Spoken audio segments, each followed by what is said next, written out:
So tell us a little bit about your role and where this interest in chaplaincy came from for you.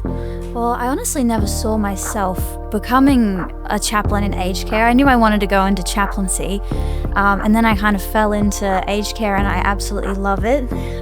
What I love about it is that I get to introduce people to the love of Jesus, and some of these people have never really felt unconditional love before, and I love that I get to be the one to introduce them to the man who wrote the book on unconditional love. It's awesome. It's awesome. Oh, that's amazing, Hannah. So Tracy, are there any stories you can share of God's goodness from the ministry of chaplaincy in aged care? Yeah, sure. We have stories every single day of what God is doing in our facilities, but probably the most exciting one recently was there is a gentleman who has been journeying with God for some time, but he was just really confronted with the fact that he hadn't been baptised, really convicted, and so in his 90s he decided that he needed to take that step of obedience and be baptised. So that happened at our Wishart church services, and so he did that at the beginning of May, and then at the end of May there was also another lady who got baptised in our facility on the Gold Coast. So for us it was just a really amazing situation, because it doesn't happen very often, but it really does show that you're never too young, never too old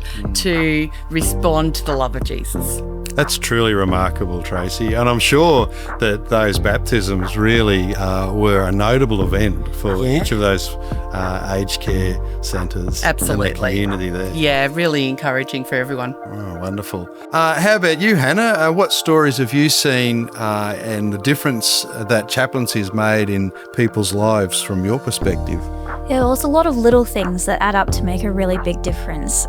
One story I have is there was someone I was visiting. They were really struggling. When I came to see them, they were really anxious, pacing the room, couldn't quite calm themselves down.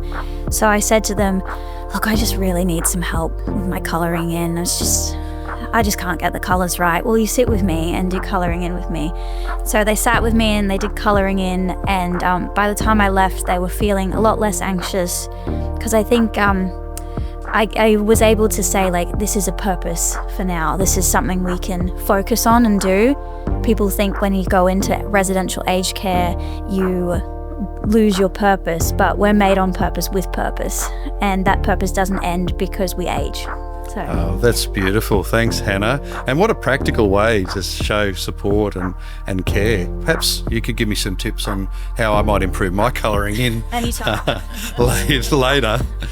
Hey, I want to thank you both for coming and sharing with our movement today and updating us on, giving us a little snapshot of this really important ministry of chaplaincy and how that's making a difference for those in the care of Carinity.